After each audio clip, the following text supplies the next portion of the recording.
The next strategy that I'm going to talk about is called the pinbar strategy. That's what I call it. And basically, it's a reversal strategy. You can also call it using double top, double bottom, because essentially we are using that same concept of double top and double bottom also. So let me talk about the strategy. So essentially what we are looking for, since it's a reversal strategy, so we're first looking to make like a support and resistance zone. So obviously for the first time when the stock went up, so first step, a stock has to have either a rally or a downfall. So in this case the stock went up. Now we are looking for some kind of a level to be formed, and we can clearly see when it comes up and goes down, we can kind of assume that these two can be good levels. So this can be one level, and I generally like to do horizontal level. I don't like to do any slanted levels. So these becomes my approximate levels. Let me make this a little clearer. Okay, somewhere like this.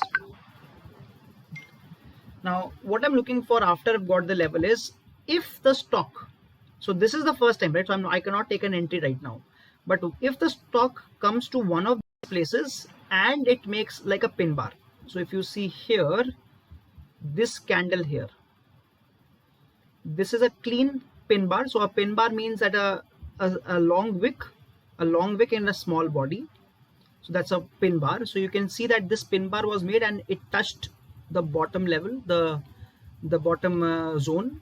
So at this point of time I can go for a buying trade. So this is where I will be buying the Spandan Spurti stock. What my stop loss will be, so basically for calculating the stop loss I'll have to calculate the target. So my target is this upper level here.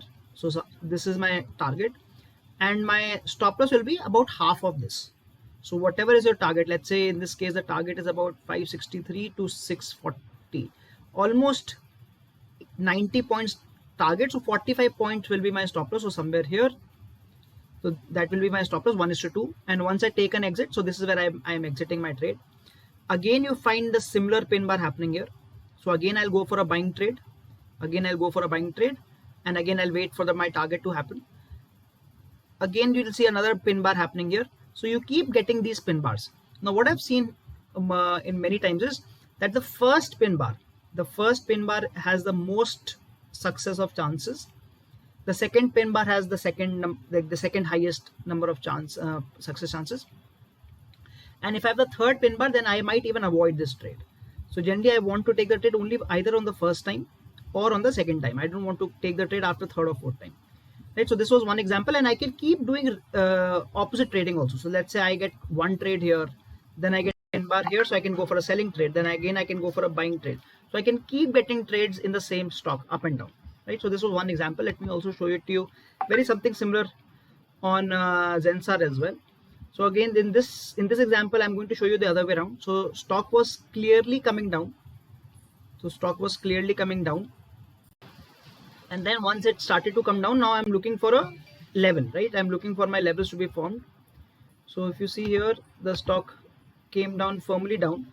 Now once it went up, right? Once it went up, this can be a good level. Because why am I saying that this can be a good level? Because at this point of time, a pin bar is formed.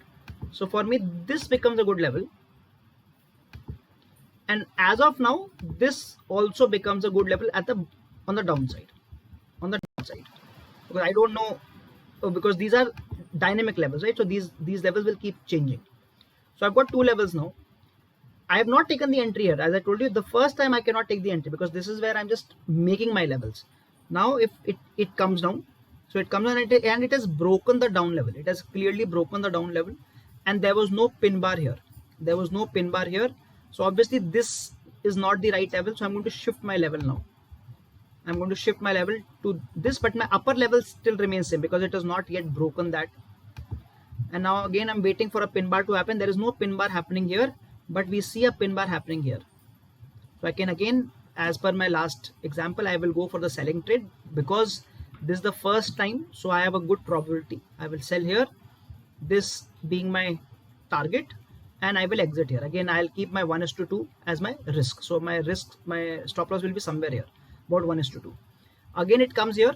You can see here again it comes here. Now if this was a pin bar, right? If this was a pin bar, I would have again gone for a second trade, but there is no pin bar.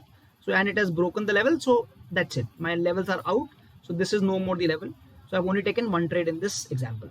So this is how I will keep taking trades, and I will keep making levels. My levels creation also happens on a pin bar,